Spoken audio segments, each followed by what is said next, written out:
I was unprepared for how overwhelmed I was when I came in and saw you tonight. This is a beautiful thing.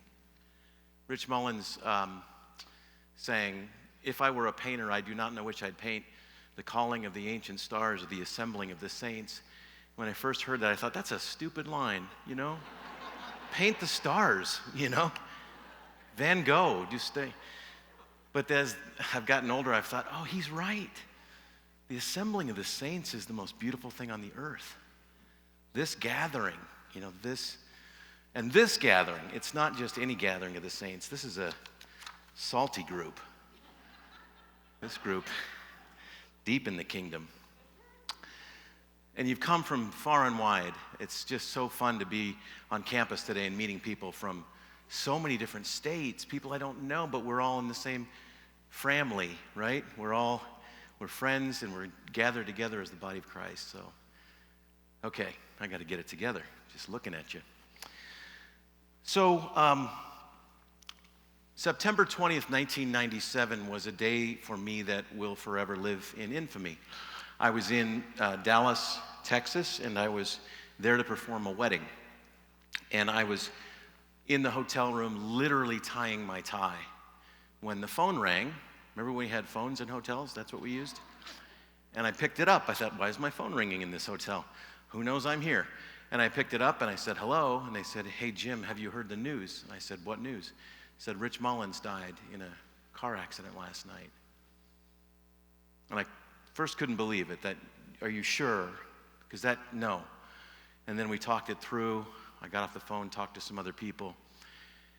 And I was overwhelmed with this. All of the feelings, and yet I had a wedding to do. So I thought, I got to put on my game face and just do this for the sake of this couple. So I did the wedding. I didn't tell Megan. Megan was actually a part of that wedding until afterwards, and then I told her, and then on the way to the reception, we both just had to pull over, overcome by this. I said, what do you want to do? And she's like, I don't know. There's nothing we can do. I guess we just go to the reception. So we did. But after about 20 minutes, I couldn't do it. I couldn't do it. And so I walked away from this place, went outside. It was raining. It was pouring, actually. And I just walked out into this field. I didn't know where I was going. And then I fell to my knees in the mud. Someone looking out the window goes, the preacher's in the mud. I don't know why he's there. But the only thing I could think of was, is he okay? Is Rich okay?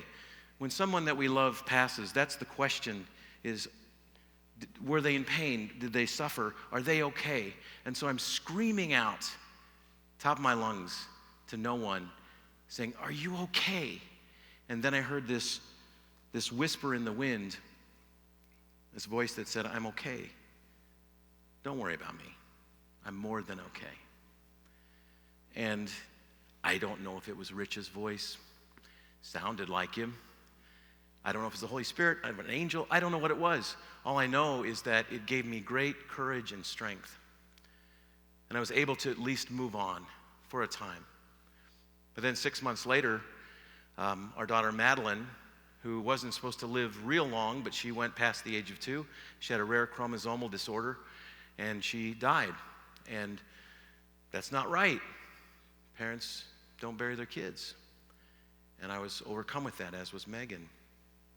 Less than 2 years later, my mother died sooner than I expected, and she was the great North Star of my life. I just, as long as Mom was there, I could make sense of things. And so it was 3 losses way too fast, and it was a time when we didn't talk about getting help. We didn't talk about, you should talk to someone. It was like, we're Christians, and they're okay, so just buck up. But I wasn't doing okay. And so I went one afternoon, as I often did, to be in solitude and prayer, and I started writing in my journal, and I started writing about this place. I didn't know what it was. I just kept writing, and the more I wrote, the more peace I felt. And when it was over, I thought, that was weird. But the next day I went, I think I want to go back there, wherever that was. So I got my pen out, and I just said, let's see if this movie keeps going. And I just kept writing what I was seeing. And after a while, I thought, I think this is heaven. this might be heaven, but I don't want to tell anybody what I'm doing because this is strange. And I just kept writing until suddenly I was meeting Rich and my mom and Madeline, having these discussions. And I got done with it, and it was incredibly cathartic. And I thought, I don't know, if I tell people, they might think I've lost it. I don't know what I'd do with this. But I gave it to Megan, and she's my wife, so she's going to be nice. And she says, wow, this is really great. And then I gave it to my dad. He was still alive at the time, and he said, this is very helpful. This really encouraged me. So I thought, well, they're going to be nice. So I'll send it to my literary agent, because they don't have to be nice, and often aren't if it's not very good. So I sent it off to her, and Kathy read it, and she just called me back a couple days later and said, this could be of great help to people. So that's the origin story of the book, Room of Marvels. And while it was journeying toward publication, which takes longer than people think, we talked about, should we get an afterword or a foreword by someone? And I thought, well, wouldn't it be great if Dallas did that? So called him up, said, Dallas, would you read this and maybe write a foreword or an afterword? He said, well, James, I'd love to. So sent it to him, and it didn't take too long. It was just probably a week. He sent back this, what was originally the afterword, now it's the foreword. And this is the first thing that he writes, which I thought was just unbelievable. He writes this: of all the tests that fray the confidence and nerves of Christians, the most difficult to bear is undoubtedly the death of loved ones. A lot of things test our nerves and our confidence. Certainly this pandemic has. There's a lot of things. Life is hard. But I read that and I went, it's true. There's nothing that is more troubling, more difficult for us than the death of loved ones. But then, typical Dallas, got to keep reading him, he states that truth, but then he says this: as Christians, we know the glorious words of Christ and his people about their future life in the presence of God. But frankly, few really believe them. Okay, wait a minute. Yeah, we've all heard it. We've been to funerals. They're in a better place. We know the words, we know the things that we're supposed to believe. But then what does Dallas say? To really believe them would mean acting straightforwardly and spontaneously as if they were true. It would require being confident with every pore of our being that any friend of Jesus is better off dead. What a line. But it's true. If we really, really believed it, it wouldn't just be pie in the sky. It would be, they are better off because of what Jesus has taught us. Jesus himself, when he said, listen to these words. This is John's gospel. I'm the resurrection and the life. That's a bold thing to say, by the way. Those who believe in me, even though they die, will live. And everyone who lives and believes in me will never die. Do you believe this? I love that he adds that. No wasted words in the scriptures. Jesus himself is going, hey, those who believe in me, they're never going to die. Do you guys believe it? Do you really believe this? Because that's the challenge. The challenge is, do we really believe it, or is it just something that we hope for? Now, I think the reason why is because there's a narrative out there that's very challenging. You guys know I like false narratives. I like to get at these truths that aren't really true. And so I think the false narrative goes something like this: when we die, we're gone forever. That's it. That's our deepest fear, is that when we die, it's just it. That's it. We may say something at the funeral like, well, they're in a better place. But do we really believe it? Or do we think maybe that was it? Because you see, we live in what is called a secular age. That's the dominant narrative. Leo Tolstoy, writing at the end of the 19th century, he said this. Now, this is not what Tolstoy believed, because Tolstoy was a Christian. But he's writing to encapsulate what's the dominant narrative of this age. And it goes something like this: you're an accidentally united little lump of something. That little lump ferments. The little lump calls that fermenting its life. The lump will disintegrate, and there will be an end to the fermenting and all the questions. It's a lovely identity, isn't it? So who are you? I'm an accidental little lump of something. That's me. And I'm going to ferment for a while, and then I'll stop fermenting, and it's over. That's the challenge. But here's the thing. That doesn't sit well with the soul. That isn't something that we can put our minds to and go, yeah, that's right. The idea of our death or the death of those we love as being the end creates dissonance in our souls. Alfred Lord Tennyson wrote this poem in memoriam after the death of his close friend, and I love this line: "Thou madest man, he knows not why. He thinks he was not made to die." That's true of all of us. I'm not really sure if I can tell you why I'm here. Thou madest Jim, he knows not why, but I do know I don't think I'm made to die. I don't think you're made to die.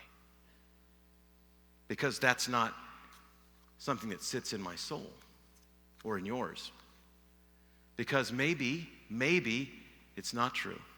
Maybe the true narrative is this: when we die, we will be glorified. Maybe that is the truth. And I think that it is. That's the reality. That's where we live. This was the word of Paul to the Thessalonians. Paul, in one of his most pastoral letters, he writes this: "But we do not want you to be uninformed, brothers and sisters, about those who have died, so that you may not grieve as those who have no hope." Now, the context of what Paul's doing there, they were so sure that Jesus' return was imminent, they thought it would happen in their lifetime, that when some of these Christians in the fellowship were starting to pass, they were going, what's going to happen to them? Are they going to be okay? And Paul's going, look, folks, we want you to grieve, but not like those who have no hope. For since we believe that Jesus died and rose again, even so through Jesus, God will bring those who have died. The foundation of our confidence in our future glory is the resurrection of Jesus. It's not just what I would hope to have happen. It's he rose from the dead. That's what Paul's saying. Guys, we know this. We know Jesus rose from the dead. And that's true of all the rest of us. Count on it. This is the future because it is what Jesus has done, not what we do. Not what we do. Because we don't have the power to do that. You and I are completely powerless in this. I've told this story before, some of you know it, but I was the coach of the men's tennis team for 7 years here at Friends, and I had a player named Jeremy, tall kid, lanky, deep voice, and he could do the best Darth Vader impression you've ever heard. Spot on. He would quote lines from the movie, and it was so hilarious. Well, one night the team had a dinner, and they watched Star Wars. So one of the players, Joe, comes up and he says, "Coach, we watched Star Wars last night. Jeremy's got a great line." I'm like, "Okay, what is it?" He goes, "It's got to be the right time." And I thought, okay. I thought he's going to do it before the practice ends. He doesn't. He doesn't do it the next day or the next day or the next week. But a couple weeks down the road, I'm sparring with he and his doubles partner. I hit a serve to him, the best serve I can hit. I hit this, it's just at the back of the line. It's going to be a winner or an ace. I'm not sure what it is. I jog in, but I hit it right into Jeremy's forehand. He takes that thing and hits a winner right by my feet. I look up and he says, "Your powers are weak, old man."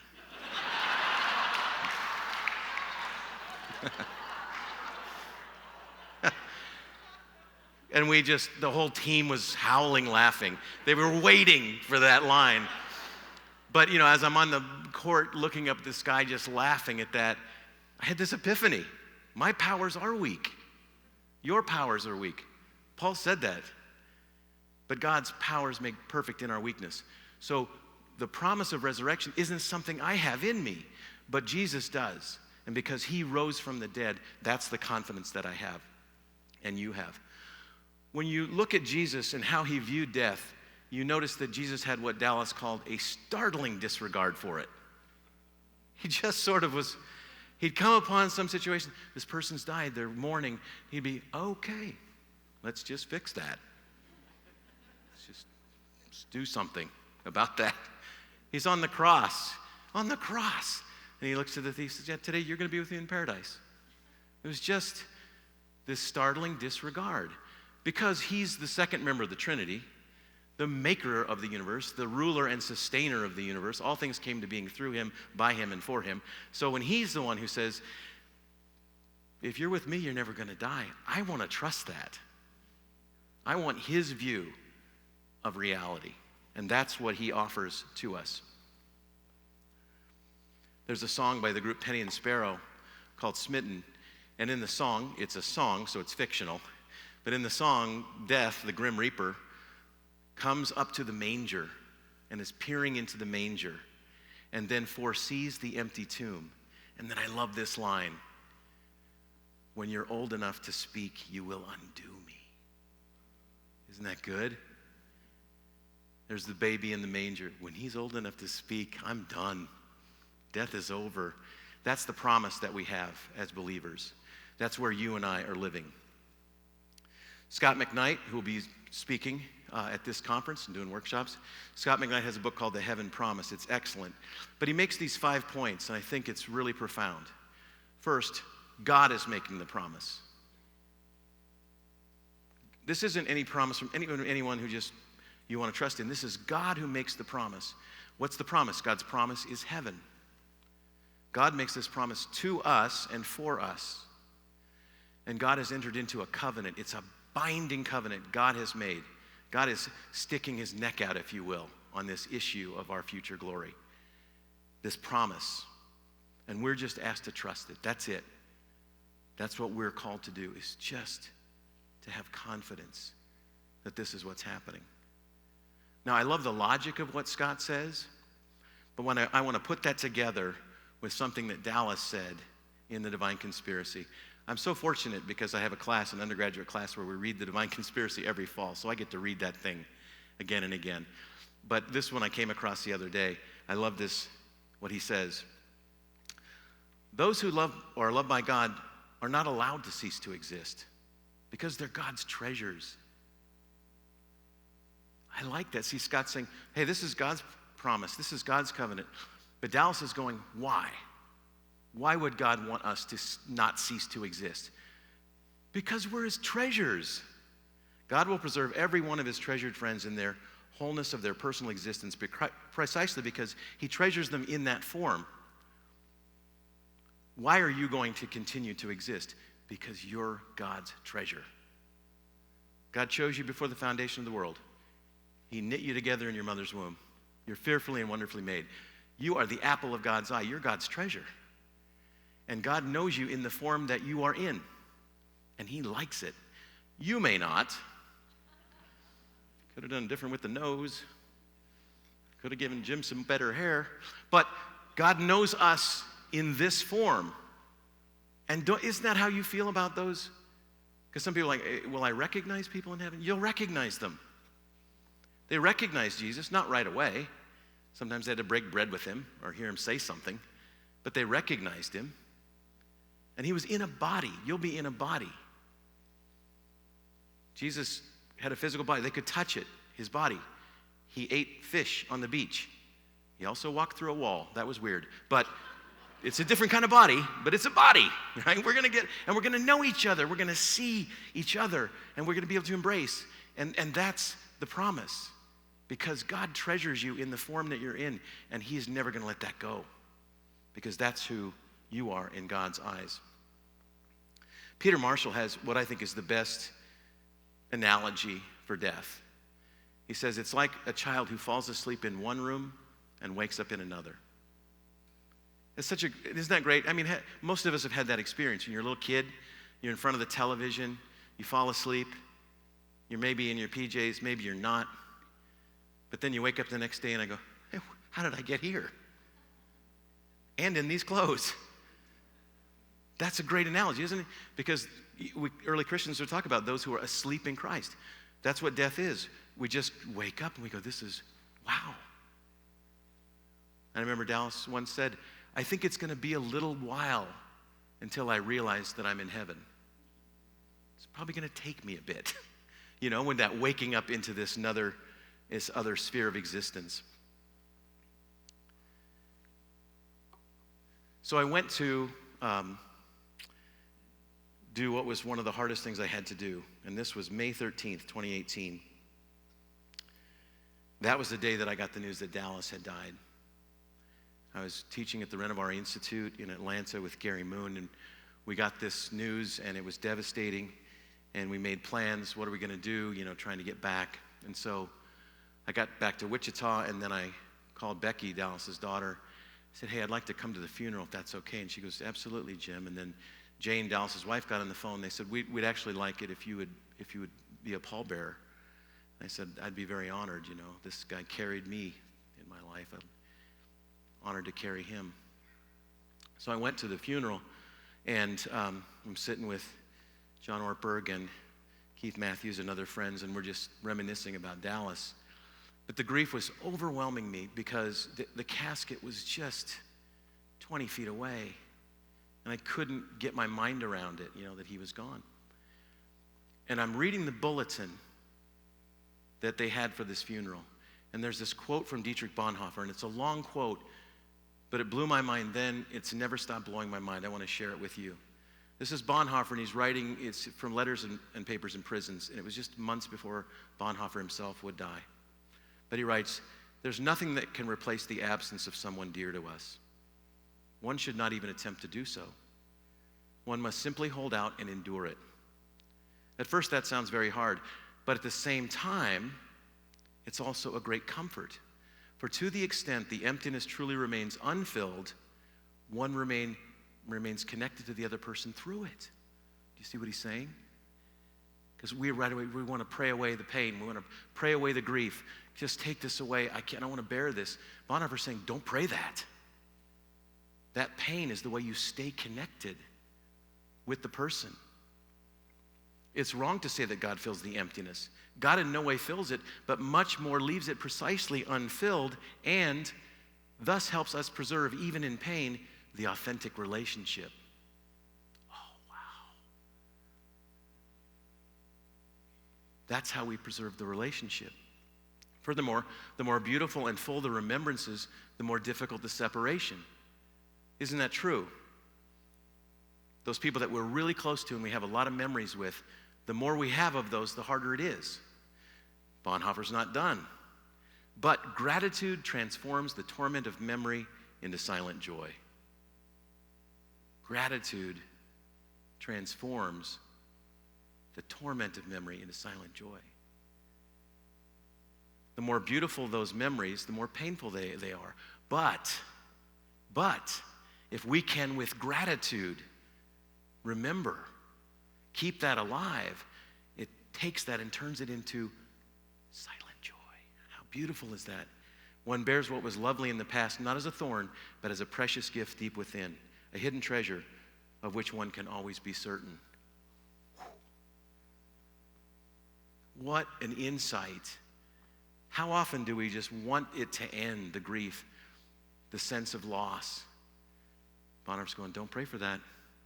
And by the way, God's not going to do it anyway, because that's your connection. What does God want you to do? By gratitude, transform it into joy. And we can do that because we know it's not the end. A couple of months later, Bonhoeffer, if you don't know his story, he participated in a plot to assassinate Hitler. It failed. He was caught up with that. He was imprisoned and eventually sent to the gallows. And so on his way, the last words of Bonhoeffer were these. He turned to his friends and he just said, this is the end, but for me it's the beginning. It's the beginning. Do you believe it? When you do believe it, it transforms that whole situation into something completely new. So after the funeral, after the interment, I turned to Jane, and she said, Jim, have you ever seen the piece of paper Dallas has by his computer where he wrote? And I said, no. She said, you need to come to the house and see it. So I did. And I went into Dallas's study where he wrote, and there was a piece of paper, just a notebook paper, handwritten, taped to the wall. And it says, our boys who are out there. And it was a list of about a dozen men and women. It should have said our boys and girls who are out there. About a dozen people, some the usual, Richard Foster, John Ortberg. But I'm about 4 or 5 down the list, and I see a nickname that he used to like to call me. It says J.B. Smith.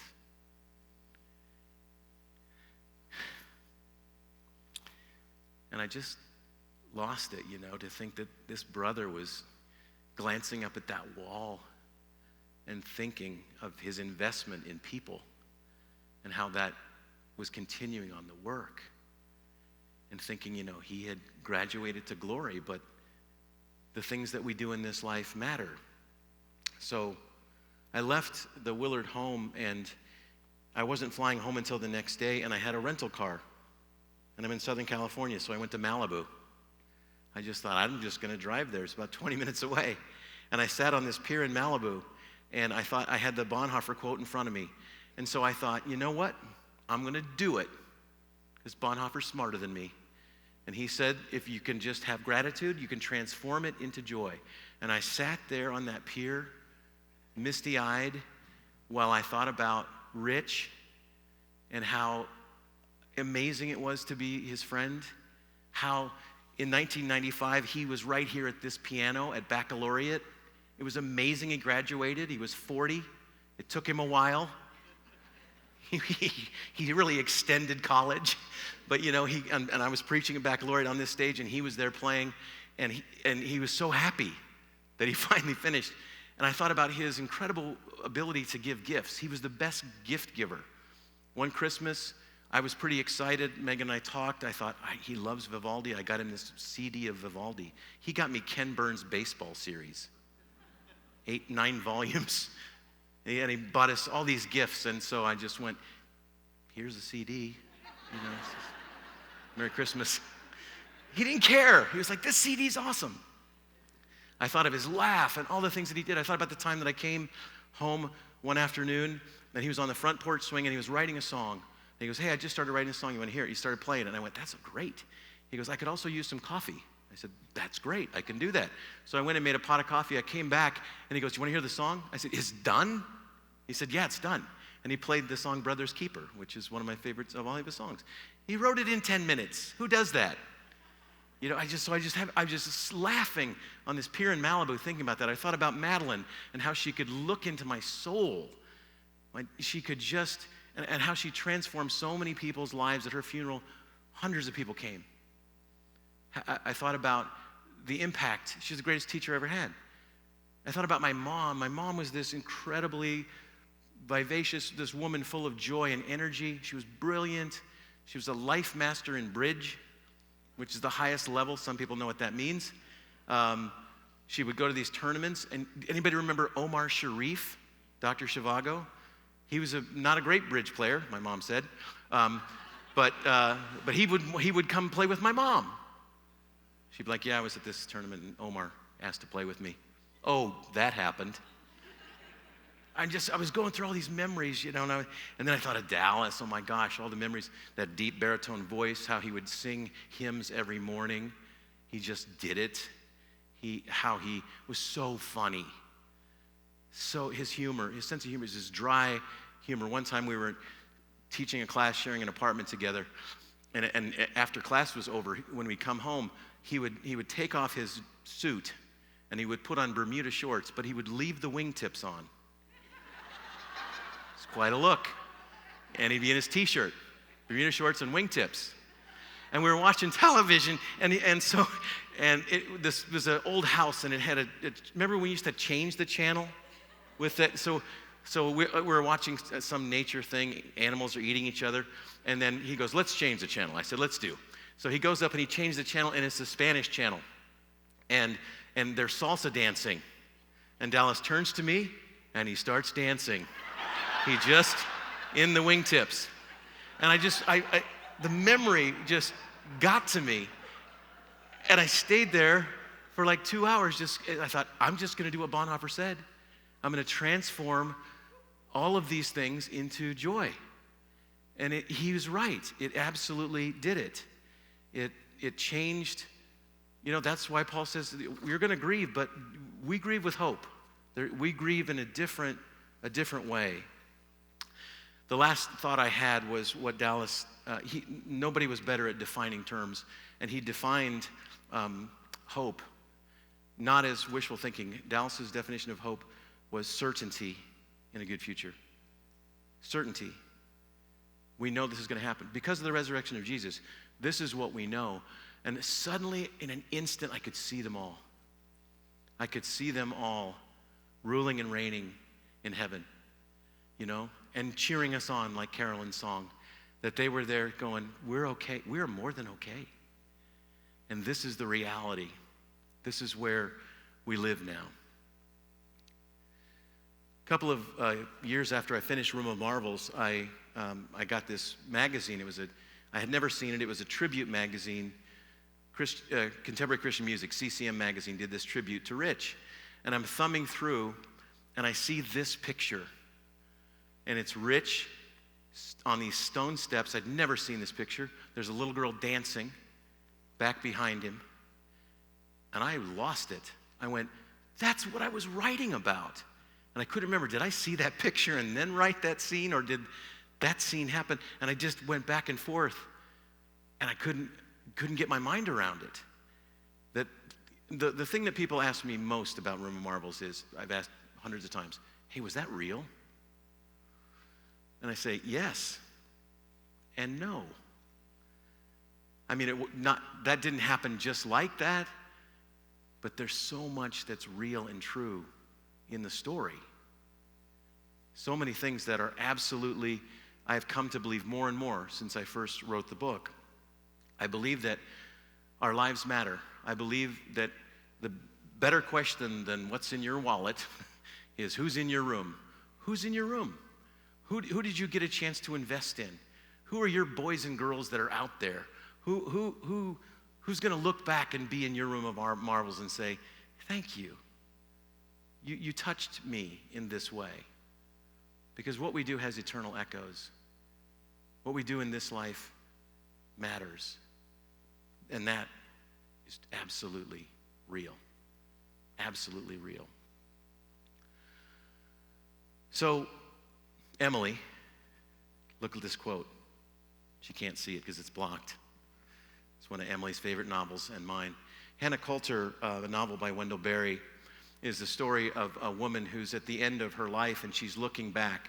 She's buried 2 husbands, lots of people in her life she's lost. And toward the end of the novel, this is what Hannah says. Death is a sort of lens. It changes things and makes them clear. Maybe it's the truest way of knowing this dream. My mind has started to become a room of love, where the absent are present, the dead are alive, time is eternal, and all the creatures prosperous. The room of love is the room that holds us all, and it's not ours. It's heaven's, or it is heaven. What an image. I just love that idea. Death is that kind of lens. It just sharpens. We look back on our life and we see things in a different way, a way that we never saw it before. That's the beauty of being a Christian, is that we have that certainty so that we can look at that. We can look at the people that we've lost and see, no, this is not the end. We can see they're still here.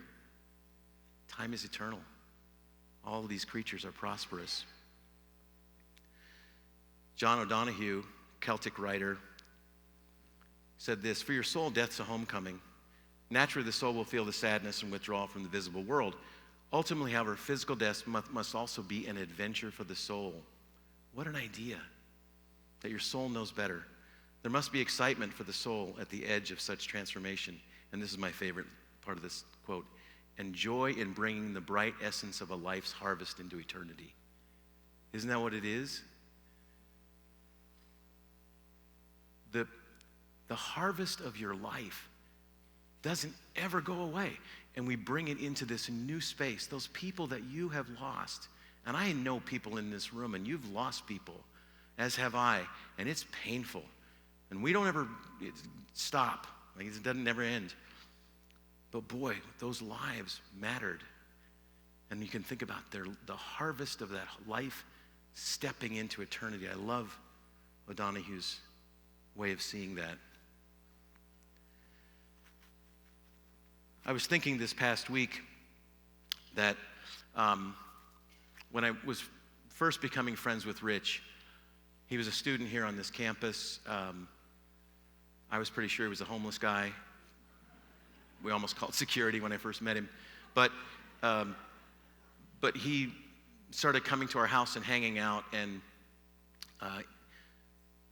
he just kept doing that and then moved in with us.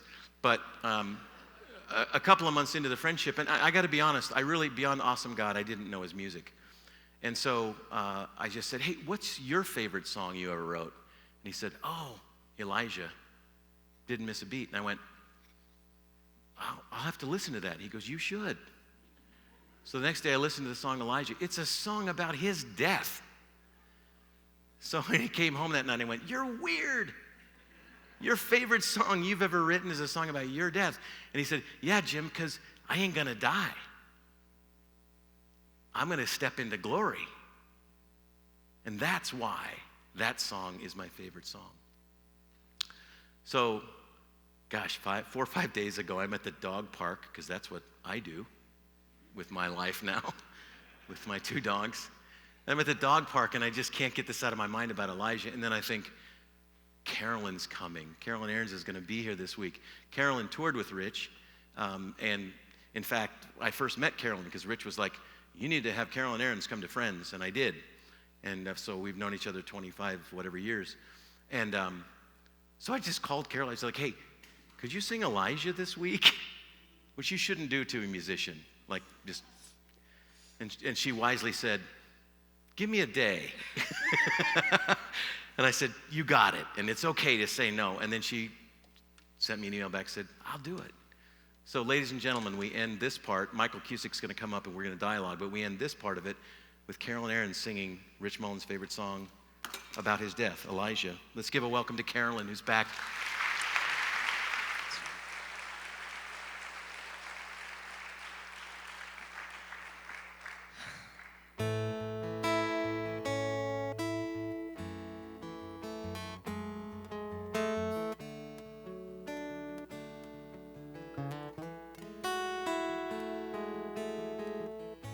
The Jordan is waiting for me to cross through.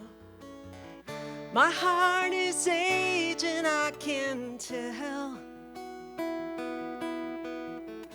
So Lord, I'm begging for one last favor from you.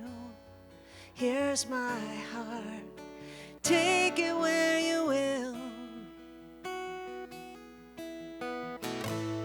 This life has shown me how we're beaten and how we're torn. How it's okay to be lonely as long as you're free. Well, sometimes my ground was stony, sometimes covered up with thorns. And only you could make it what it had to be. But now that it's done, if they dress me like a pauper, if they dine me like a prince, if they lay me with my fathers, or if they scatter my ashes in the wind, I don't care. 'Cause when I leave, I wanna go out like Elijah, with the whirlwind of fire to fuel my chariot of fire. When I look back on the stars, it'll be like a candlelight at Central Park. And it won't break my heart to say goodbye.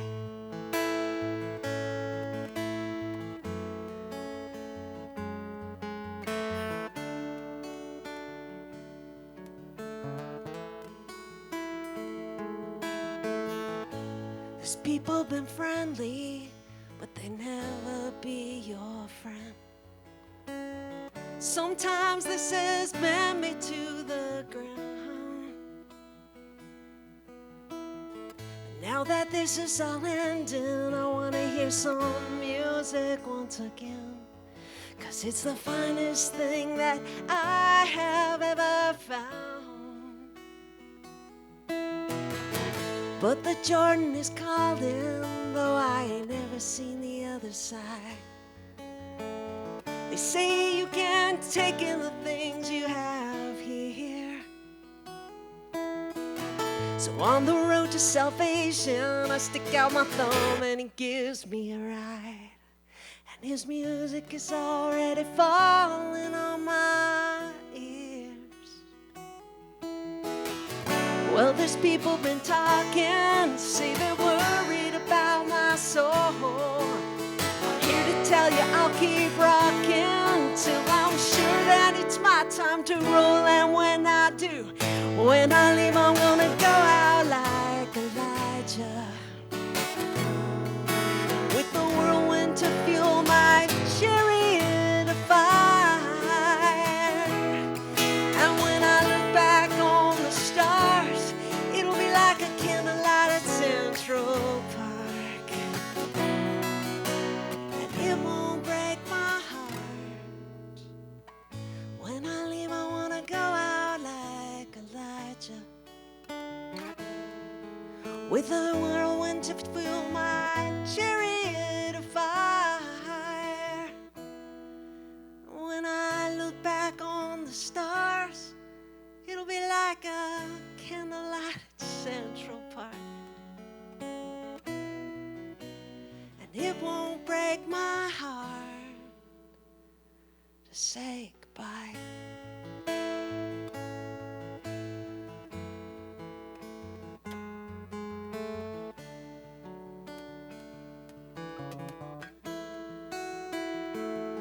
Jordan is waiting